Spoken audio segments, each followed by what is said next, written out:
Welcome to Grace Force YouTube. I'm Pastor Dan. And here's the question for today. Which is more popular right now? Jesus or the World Cup? I don't have time to watch much of it, but I have it on in the background all the time, and I hear the shouting when they score a goal. And I look over and here's the whole team comes running from all over. The substitutes come. And they're so excited that they got a goal, and they're all shouting and waving. The stands are going crazy. There's a sea of people all wearing the Norwegian shirt or the Netherlands or Brazil or Argentina, wherever they're from. The islands, these people, this is their big moment. And they're so excited. Which are they more excited about? The World Cup or Jesus? People come from all over the world.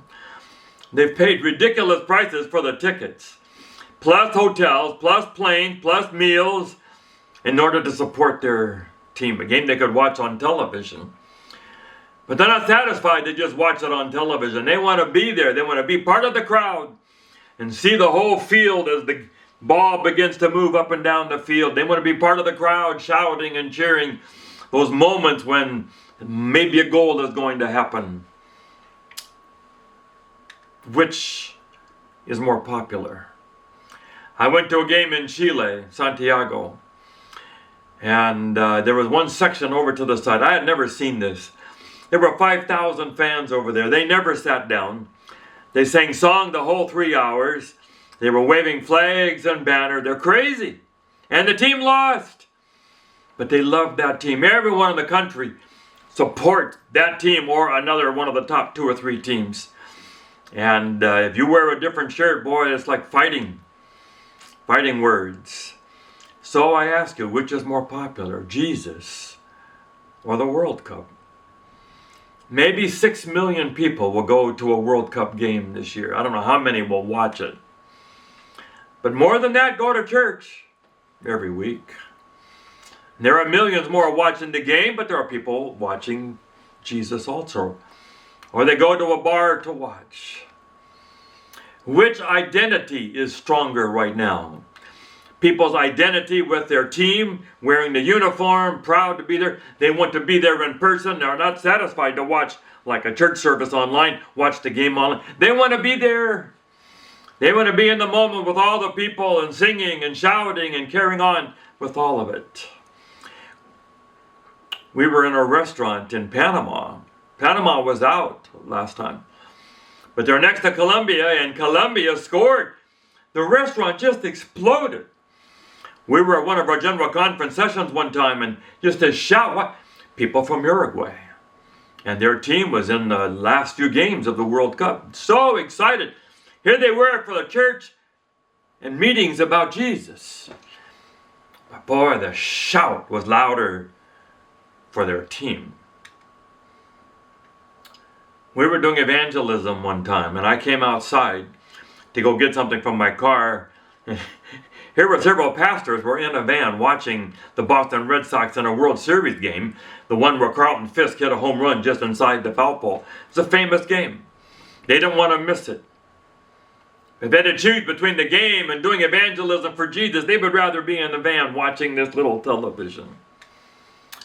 I've been to a UCLA basketball game in Pauley Pavilion, where in the last second of the game, we're all standing and watching, and a player shot the ball from 50 feet away, and it went through all net, and they won the game. Just an explosion of joy, and complete strangers hugging and high-fiving everywhere. So happy and excited. You got to see it. You got to see it in person. 3 of us old pastors went to a Dodger game for old time's sake. Followed the Dodgers 50 years ago. The bottom of the 9th, a kid came up, first time ever batting in a major league game. And he hits a ball and he wins the game. And there's a pile of people out there in the field. And here we all are, old people, young people, high-fiving and shouting and so excited over the game. What about for Jesus? Or have we choked off all the joy in our churches, sitting in pews and the stained glass windows? And someone says, don't be too expressive there. Has sports or movies or rock concert or social media taken the place of Jesus? They call it, secular religion. And we have our own cheerleaders and our own musicians and our own players and performers. What do you think? Well, we believe someday the whole world is going to cheer for Jesus. Revelation 5:13, we're going to all say, to him be glory and honor and power forever and ever. I was with someone this week, he just in tears talked about Jesus taking the scroll from the Father, these holy moments that are defining the world. We still believe that those days are going to take over.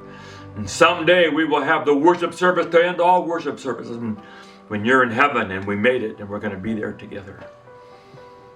There are moments when we stand and sing the Hallelujah chorus. And every time I see one of those dog piles after a goal, I think forward to the day when we're going to do that for Jesus. And the universe is going to rock with music and praise as we worship our God. That's our worship for you today. God bless you all. So we'd love it if you enjoy what we have made. If you can like it and forward it on to other people, and we'll build a ministry on social media. Race Force YouTube. God bless.